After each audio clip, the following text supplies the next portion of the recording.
keep going because we have a short workshop here. We started late. Any questions or clarifications on any of those? Yes. I was looking at if it's not interpersonal communication, speaking in complete sentences all the time, it's not interpersonal communication. How is that possible? How is that possible? Because what we're aiming for is that natural exchange of information.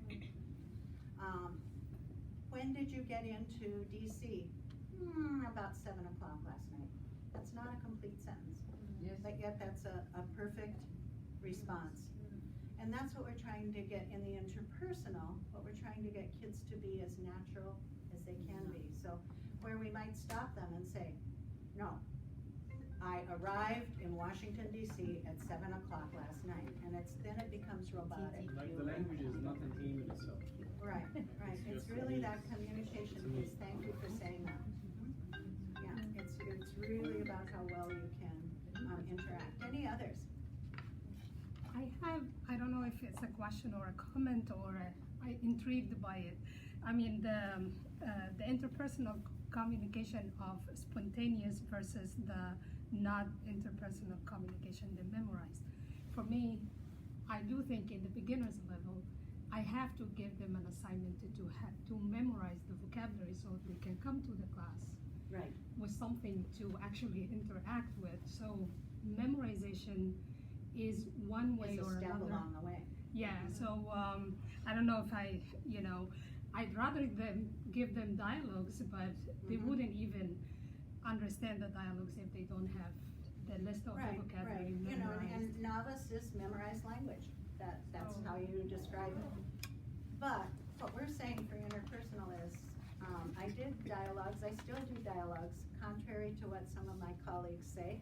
I think that those beginners need those memorized dialogues so that it's in their head. I can't make up questions to ask you because I have so little vocabulary, so I have to start with those.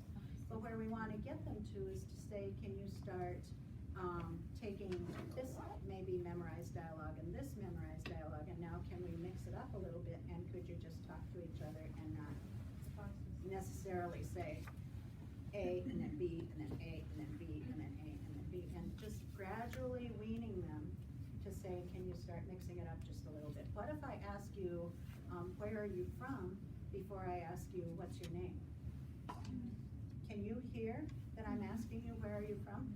My students, when I started teaching, knew that I always started with, what's your name? So they automatically were ready to answer, my name is. So if I said to them, where are you from? They said, my name's Donna. You know, because they had gone into that pattern, so they need it, but then they need to know how to mix it up a little bit. And that's a step forward for us. Anything else? That one, this is the question actually, when staying in the target language, and Selwa, I was talking to Selwa, how do we, it's always a challenge actually, how to keep them staying in the target language. She nicely suggested that we can encourage them, motivate them for whoever stays in the target language. I thought you were talking about like kids. Well, In terms of kids, it's a little bit harder than adults yeah. to stay in the target language. Right. Kids, it's hard to control. It is hard to control. It depends on how big your class is. That's a reality too. I have large classes, so my goodness. What we say is that encouragement is important and setting reasonable goals. I went through all different stages of how much target language through my career of teaching. And what I came up with most successfully for all the different kinds of kids I met was to set some small goals at the beginning of the year and keep building those goals to get more and more language as the year went on. If we could stay in the target language for this activity, we get a star, whatever, you know. Can we now stay in it for 10 minutes? Can we stay in it for 15 minutes? Can we ask permission to speak English? Because we're at the point now where we can stay in the language. It really, when ACTFL says we have to be 90% plus, that's not just the teacher, it's the student. And we have to bring just don't automatically. Once in a while, you'll have a class that's just, bring in the cameras because these kids are just working the way they're supposed to, and I must be a wonderful teacher because they're all speaking Arabic, and isn't that great? I like that. But in the real world, we have to set those goals that are attainable, that then they can grow with. It's just like everything else we do. If we're gonna run the marathon, we have to start by doing some short running and gradually building our endurance. Me, with my lifelong efforts to diet, I can't go all the way to the extreme. I have to start making small changes and then gradually build that to a healthier lifestyle. And I think that's true for language too. For most kids, is that if they see that they can do it, they get congratulated, now we can do more. Otherwise, when we say, oh, everybody stayed in the target language, I have to say, was it you staying in the target language and the students staying quiet? And that's an important part, taking in language. There's no doubt about that. We're going to talk about listening.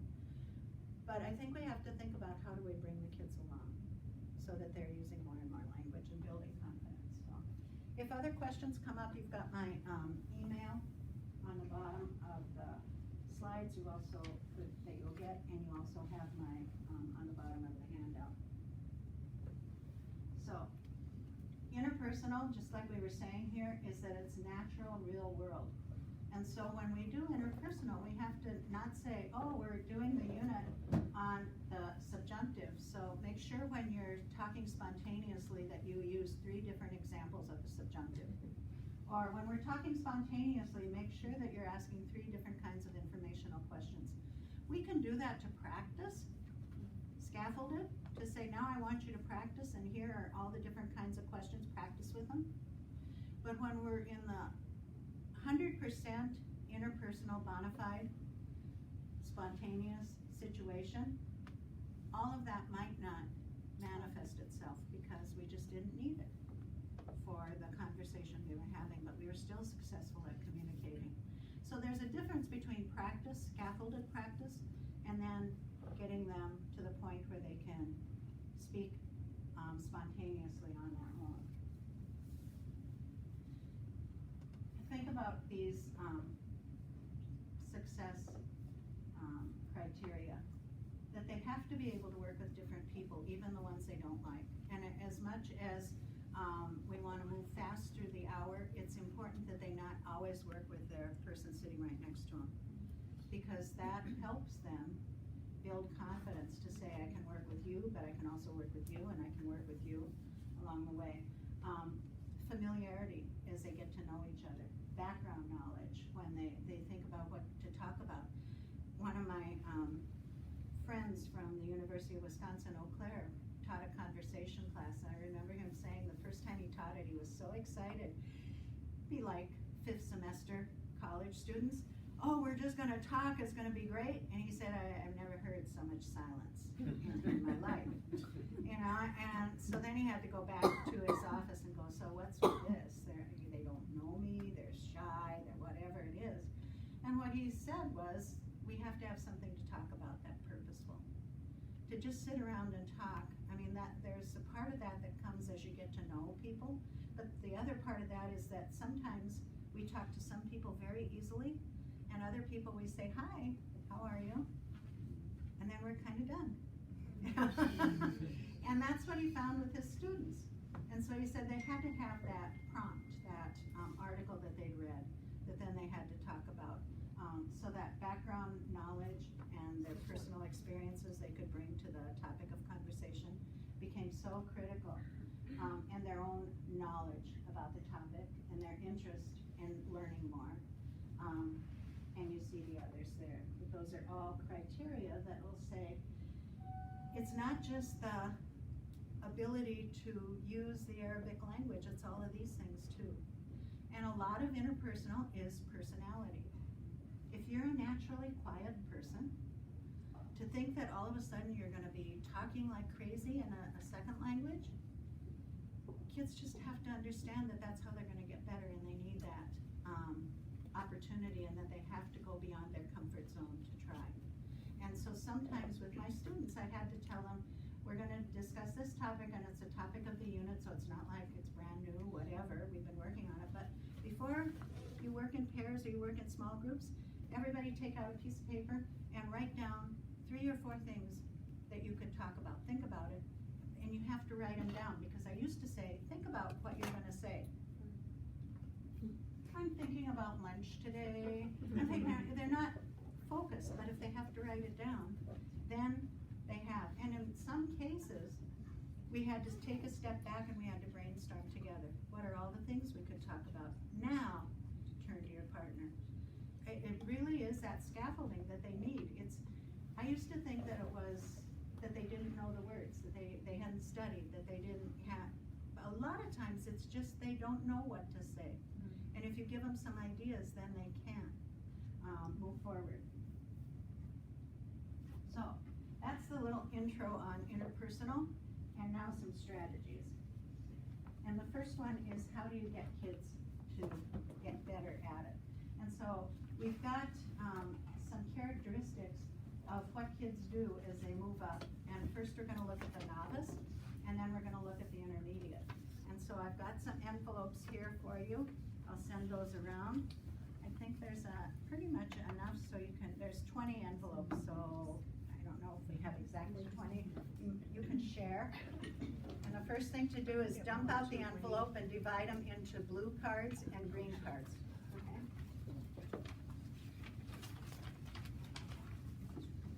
So make 2 stacks, the blue cards and the green cards.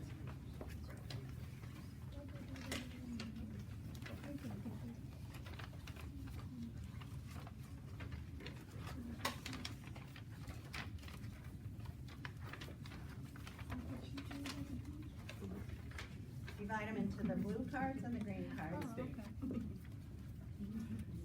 And now we're going to look at just the blue cards.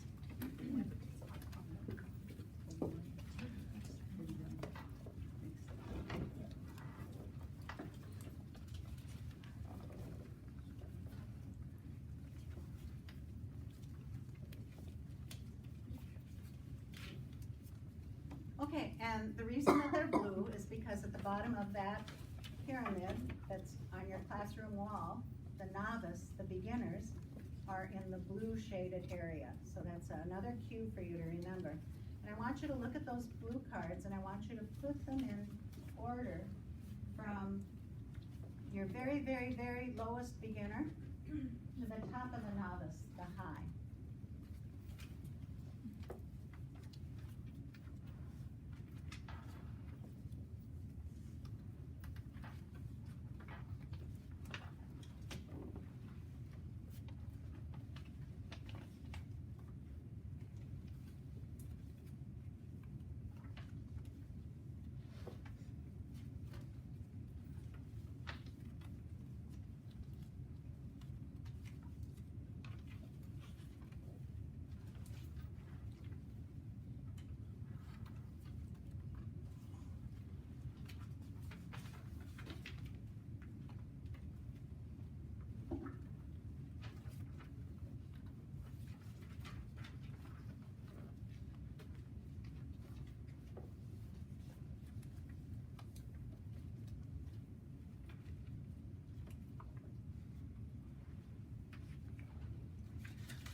Work together. You're in a workshop, so you should talk to each other. It's not a test.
That's why I think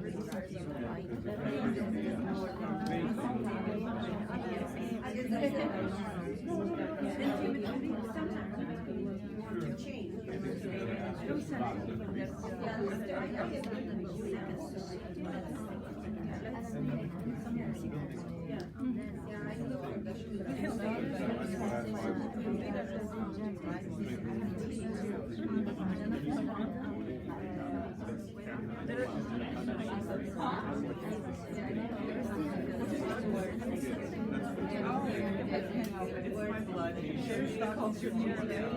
I was trained as a child.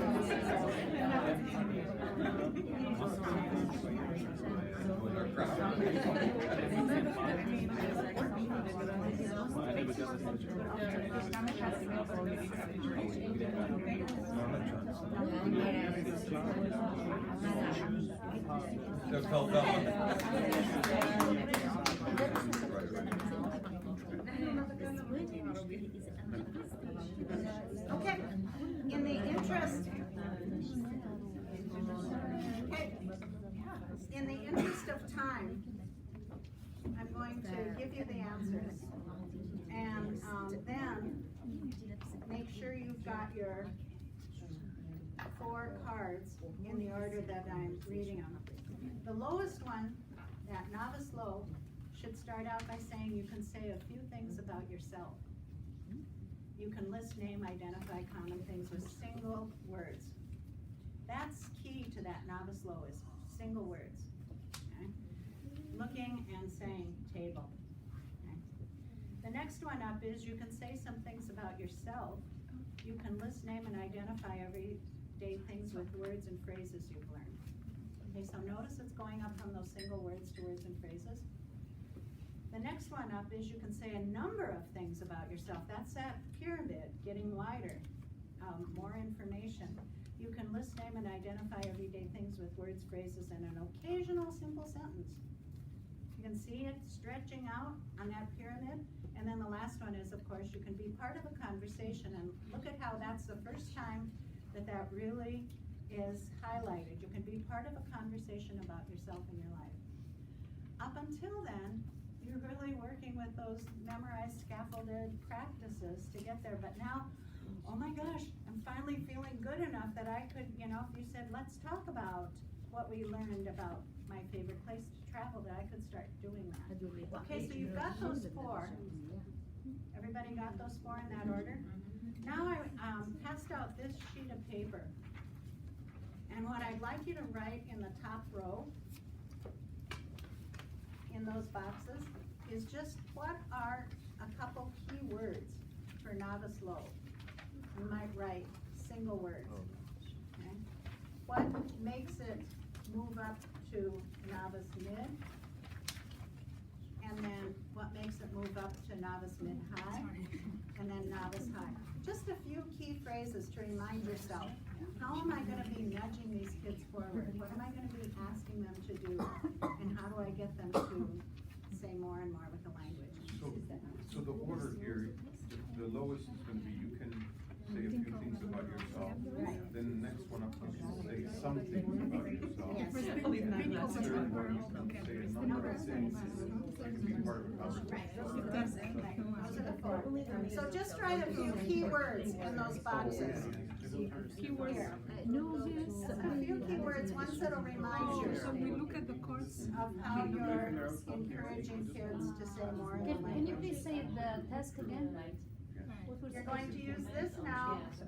Look at the descriptors on the blue cards. And what are some key words that tell you that was the lowest one? Like our colleague over here said, few things, say a few things. And then the next one was say some things. Okay, so just some key ideas. Kind of what I would call it, a cheat sheet if I were the teacher to say, how am I trying to get kids to say more? Where do they start out the first week of school? And then what am I trying to do? What are those characteristics? Pull them off the blue cards and put them across the top row.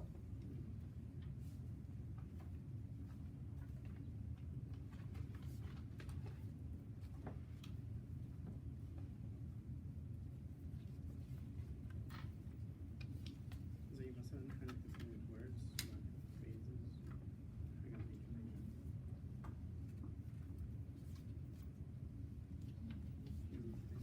Basic questions.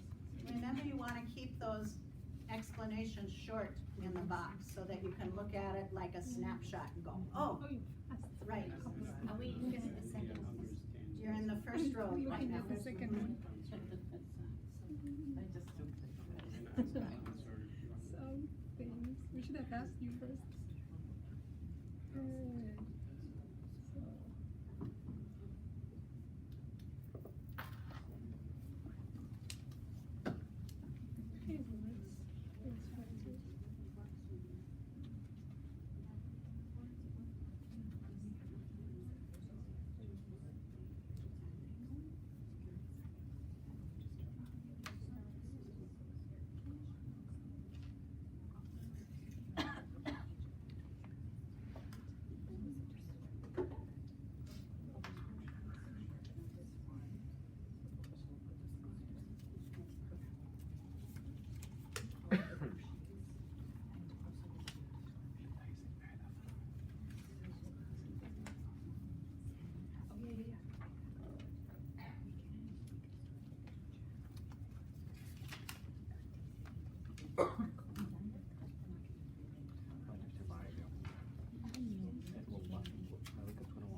Okay, let's try to.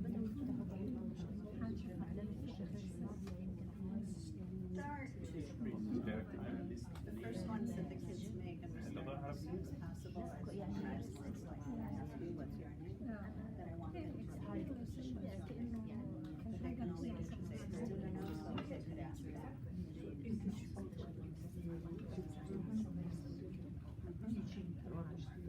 Well, yeah, it could be. We think it's teaching towards greater proficiency. It used to be, remember that I said that when I was in my early career, they told us just to get the kids to talk more and more.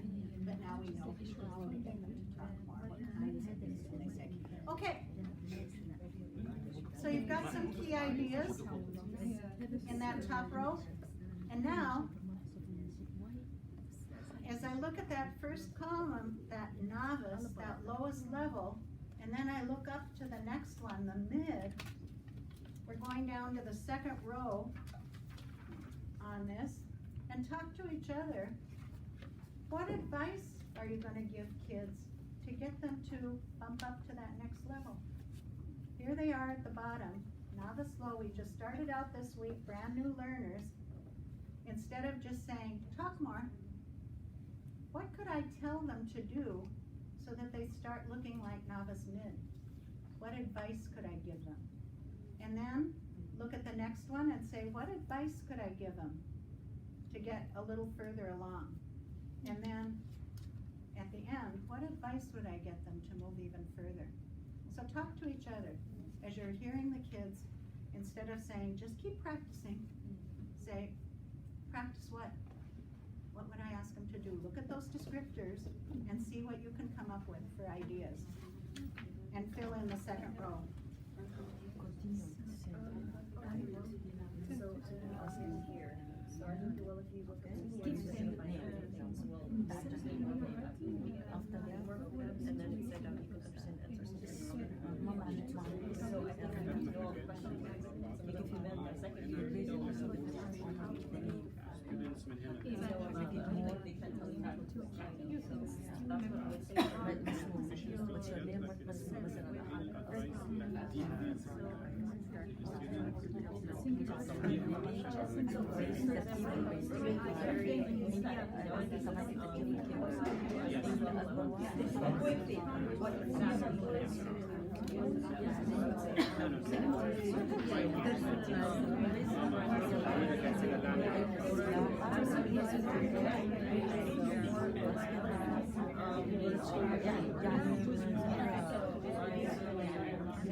That's in line.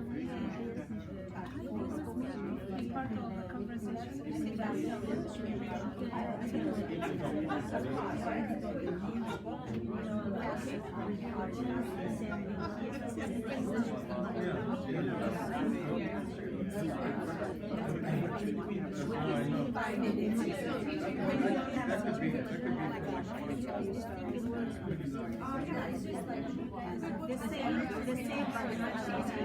Give her my you just keep it on your back.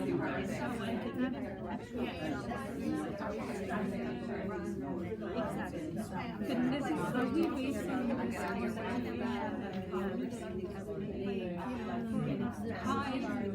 high in this bed and starting even mid number of phrases.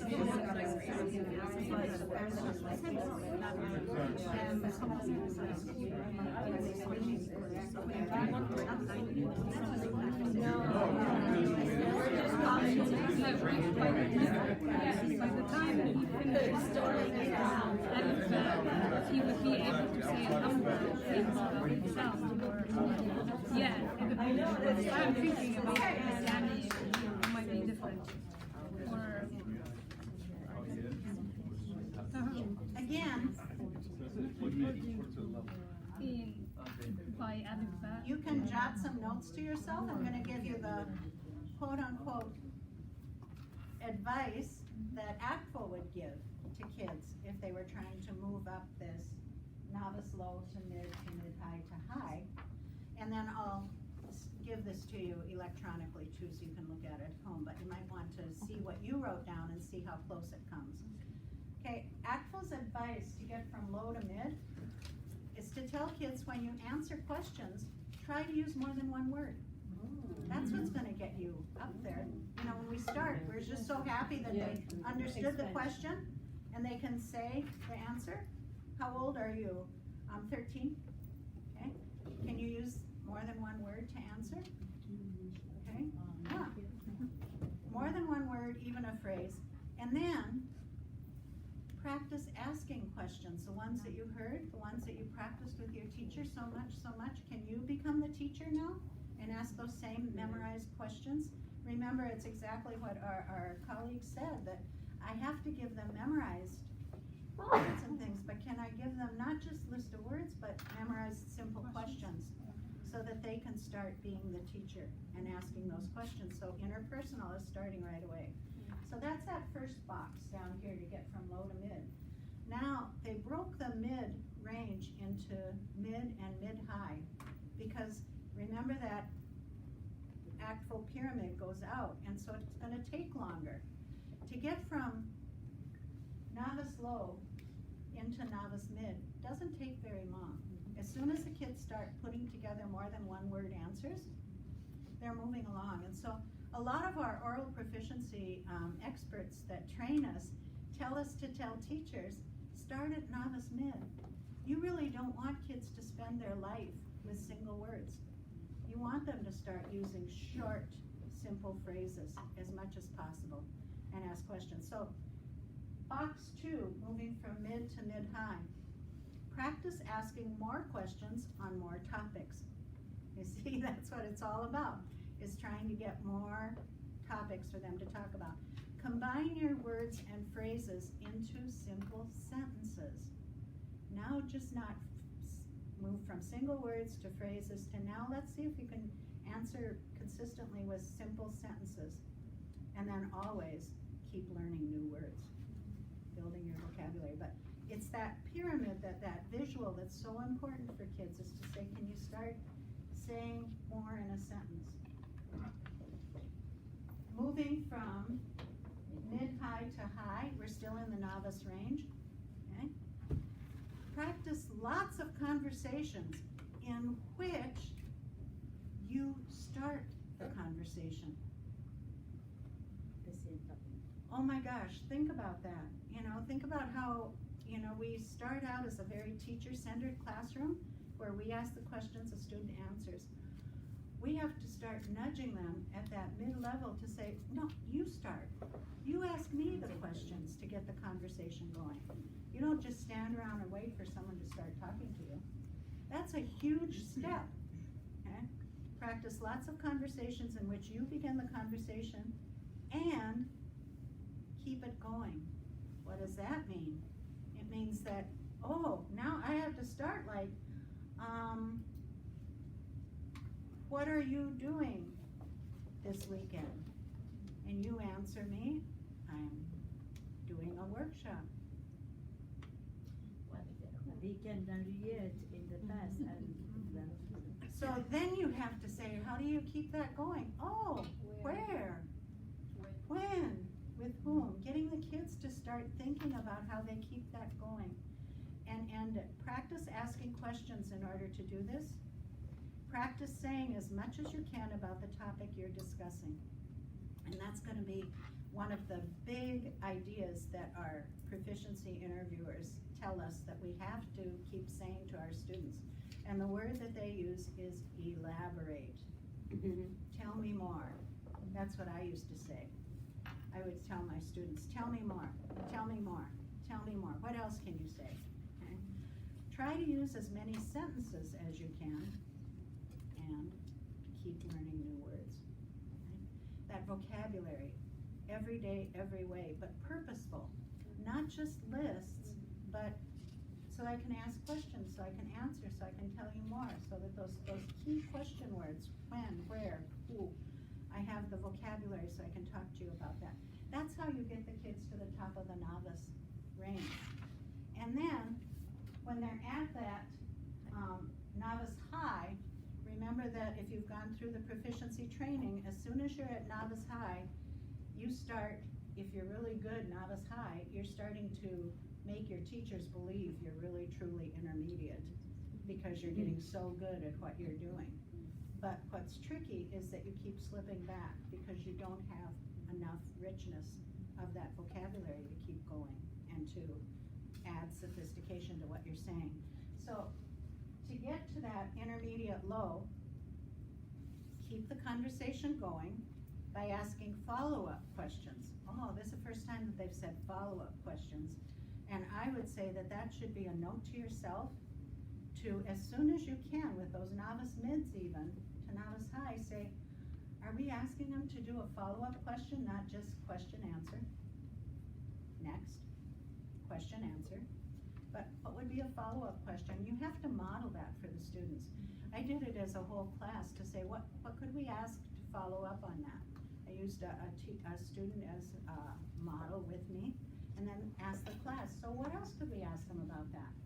Because, again, students are not all terribly creative to think of the possibilities of what they could do.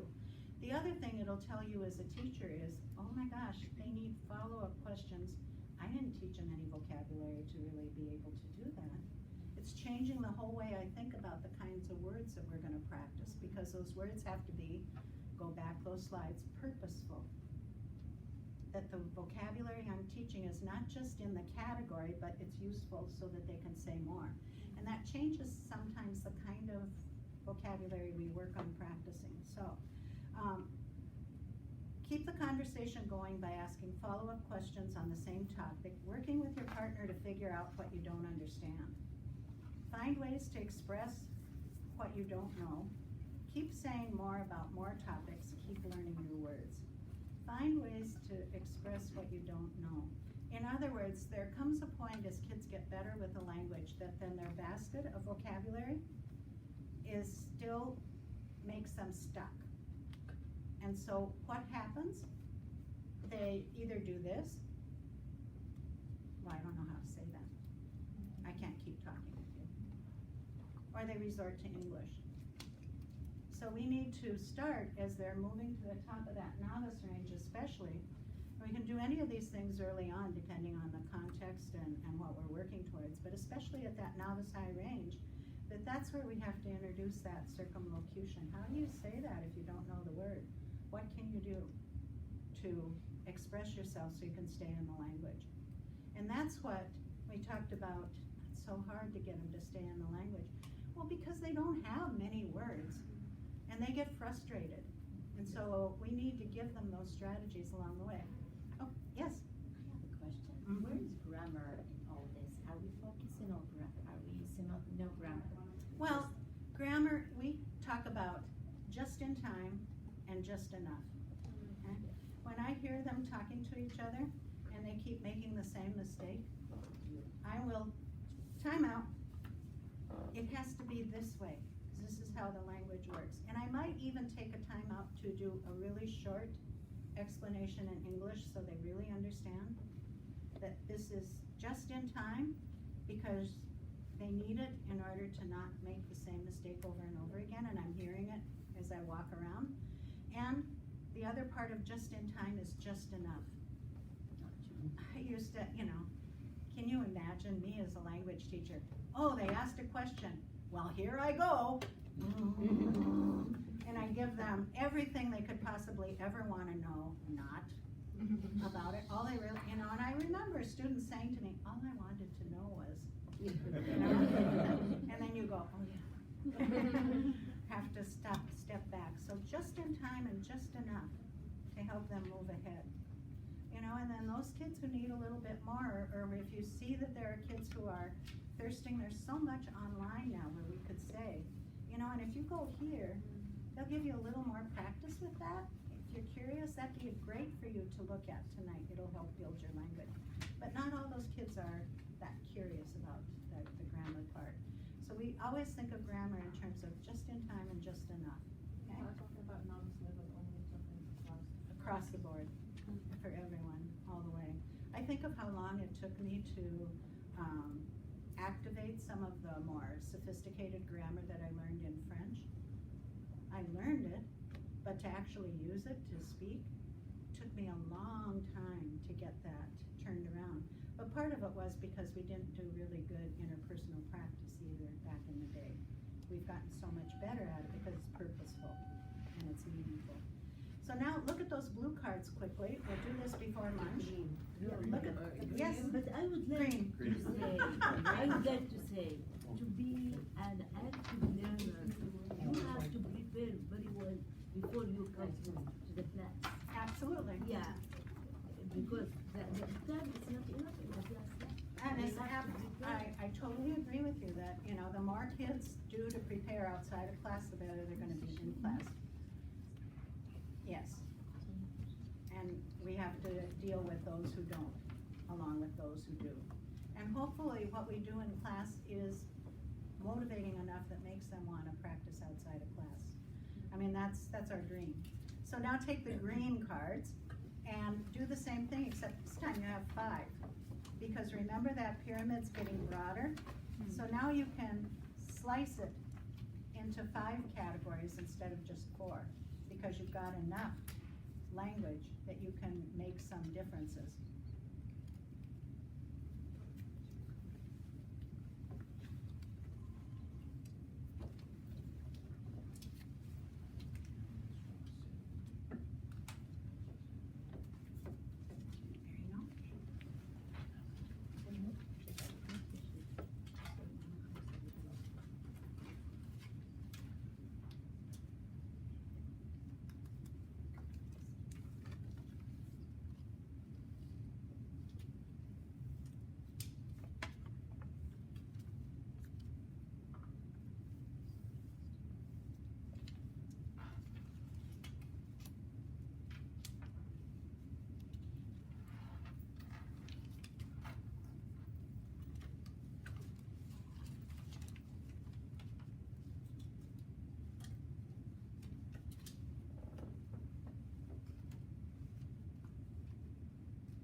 Feel free to work together.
I did the opposite. I think. Yeah, but you can give yours that you did that. The two maintain, واحدة منهم you can use more than one. Okay, we agree. More than one. We have. I think maybe because it's red. More than one in our project, they can make it about it.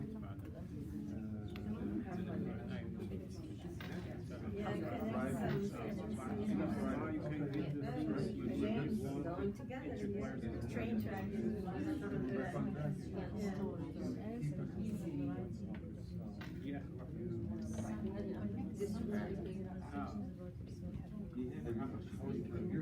Oh, Down this way, yeah. Describing and telling, yeah, we have the same. Okay. The last one. Yeah, we got it. We might be all wrong.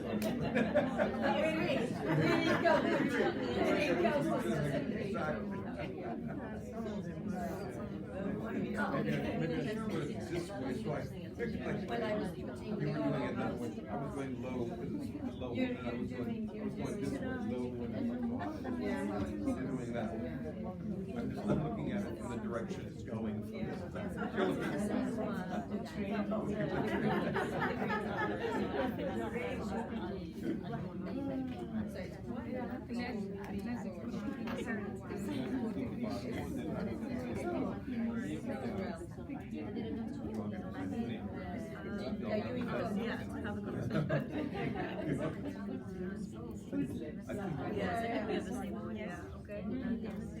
And again, now you're on the intermediate row. If you put down a couple key ideas going across here. About what the characteristics are how do they change? I think that's what this 1 second check. How do you fill those in in the intermediate role? They can do more things here. Because here you can connect them together, so I think, Okay. and then, Yeah. so that was one, and then the fourth idea.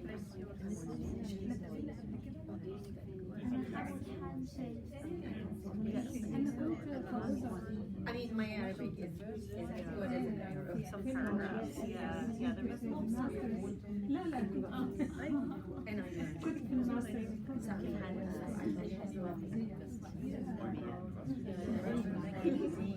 the name tag, Yeah, it's actually that's the name I want. So it is.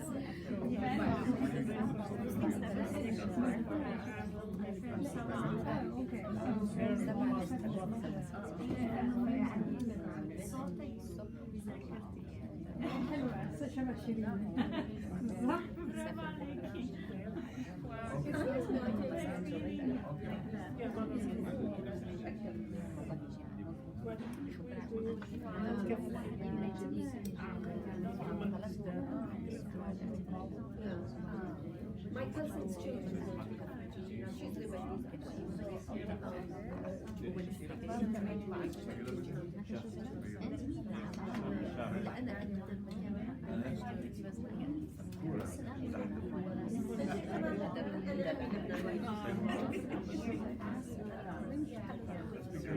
Okay.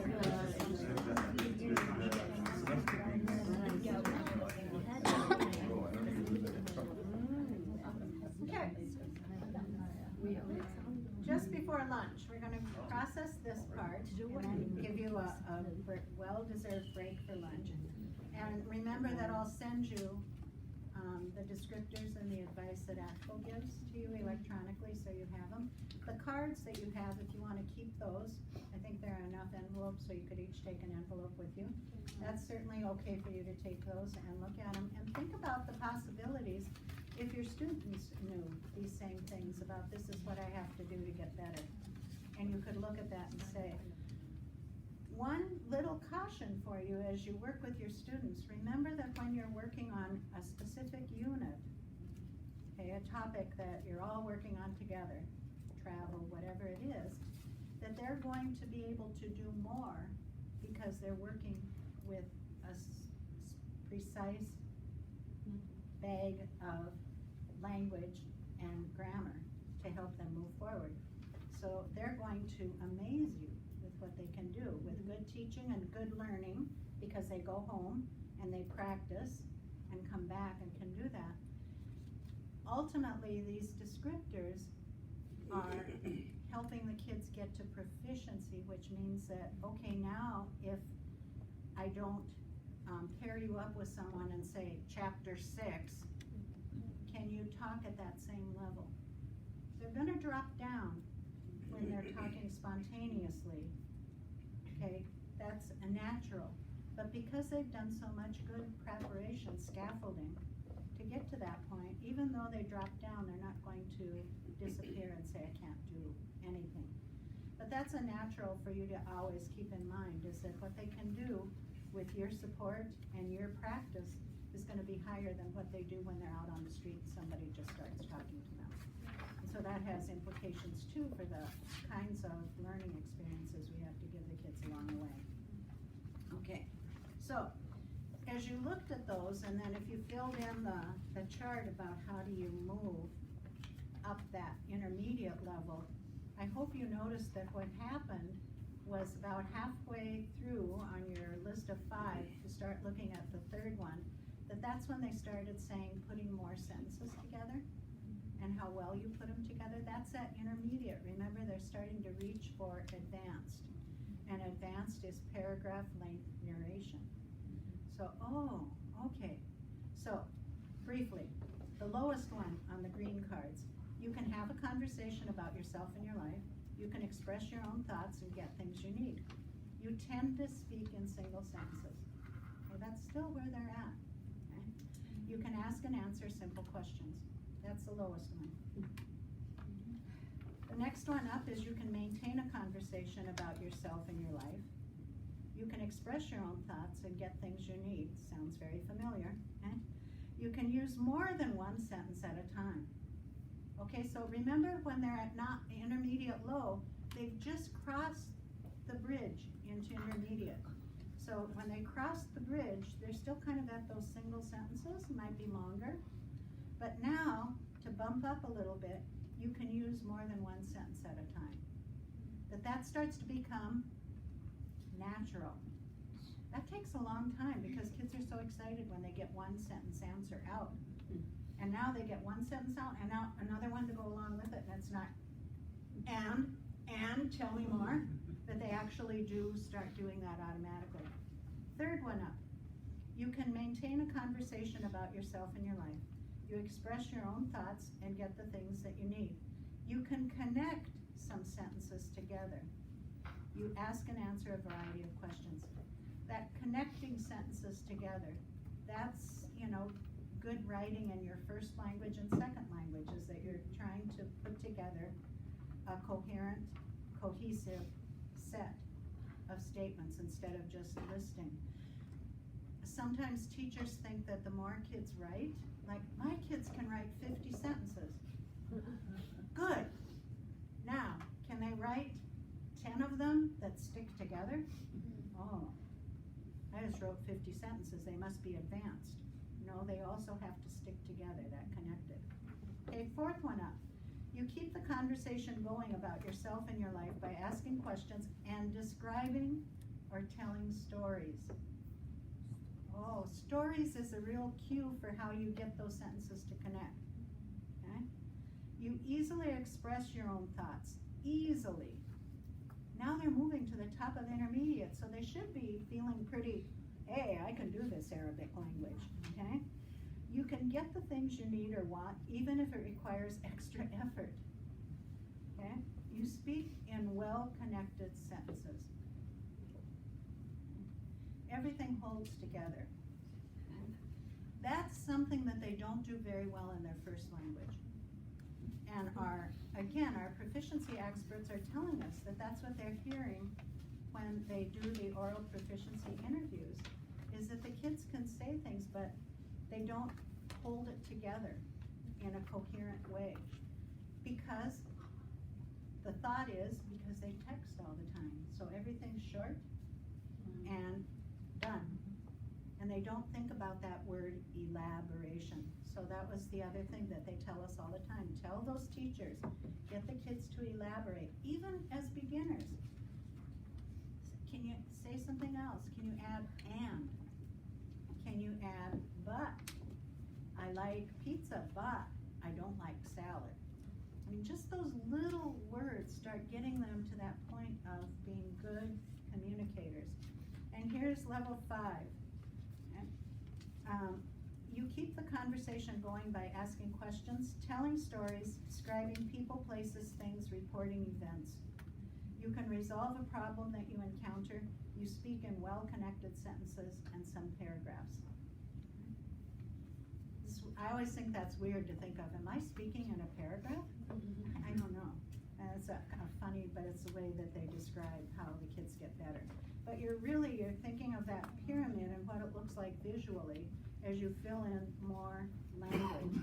That it's not about single words, it's about starting to put them together into more complex sentences and connecting those sentences into chunks of language, paragraphs along the way.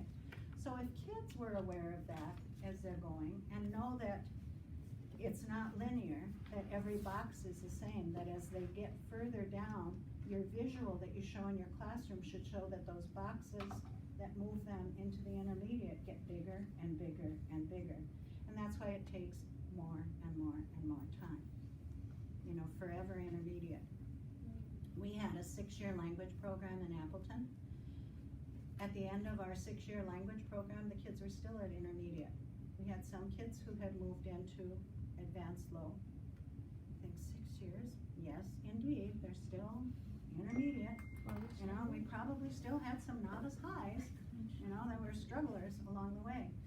That's what they need to understand, and that's why I think that visually, because our students, everything tells us that they're so visual in their understanding of the world around them, that if we can make those visuals work for them. The pyramid helps, but maybe it's making that pathway to greater ability with each box getting bigger and bigger and bigger so that they understand I have to put more and more and more into it, okay? I'm just gonna quickly and give you the advice that ACTFL gives you, and you can jot as you go and know that I'll send this to you. I should have printed it out ahead of time. But here's the advice for those kids just starting out at intermediate. Jump into as many conversations as you can, especially outside of class. Because what is that doing? It's saying, we're not talking about chapter 6 now, I'm just talking to you. So encouraging them to talk to each other and see if they can have conversation tables in the lunchroom or whatever and just talk, starts building their confidence. Once you've answered a question, try to add something more. Another fact, another thought, even another question. Okay? So that's that, not just question, answer, done. Okay? Bump up to the next level. Try putting sentences together using words such as but, because, when. Practice asking questions in different ways. Keep adding new information so that everything is more complete and clear. Okay, so there it is. It keeps getting bigger and bigger. Say more, say more, say more. What kinds of things is more? What could you add about it? Work on it as a class. Work on it in small groups. Okay, here's our topic. Here's the question and answer. How do we add to that? What else could we say? And then what do you need to know? You'll get a template for that this afternoon. Third one up, add words to be more specific in describing things or to accomplish what you need. Think about how events unfold in a story and try to tell it the way a story unfolds. Use words like then, so, afterwards, finally. Ask more specific questions. Second from the top, practice telling stories from beginning to end. Once you've told a story, go back and add something to each part. So that's a great group activity, again, when you're with those intermediates. 5 pictures, and they have to write first just a caption under each one. Now go back as a group, what could we add to it to make the story better? And have them work together, because if they have to work alone, a lot of kids don't have that creativity to think. They can help each other to get to that. And then finally, practice telling more complete stories about things that are happening, happened, or will happen. When they're at intermediate high, that's the first time you start hearing about the control of different time frames. That's really an advanced low skill. That doesn't mean that we talk in eternal present all the way through. It just means that when they're novice and intermediate, we have to remind them to switch a lot of times, because if you listen to your students when they're speaking their first language, they do stay in eternal present as they're talking for most of it. They don't even know, whether they're past, future, whatever. It's just, okay, what'd you do this weekend? I went to the movies. It's so crowded there whenever we go, and they're right back into present time. So we have to help them, and we work with those tenses beforehand, but remember that it's not proficiency, spontaneous, until they're at the advanced. We're always reminding them about that so that they can get there, okay? So, describe things in a way that the person you're talking to can form a mental picture. The challenge for us in our languages, first and second languages, can I give you enough of a description that you can just picture what happened to me when I was trying to get on the subway to get here, and all of the people were getting lined up for the Women's March? Can I give you enough detail for that? It's great group, purposeful communication to get kids to practice that so that they can do that independently. So again, I will send those to you. That's the trajectory, and after lunch, when we come back now, we'll talk about some strategies to help you get there. But this is the foundation. This is the most important thing I could give you, is to help kids think about how do I get better. Okay? Enjoy your lunch. Thank you.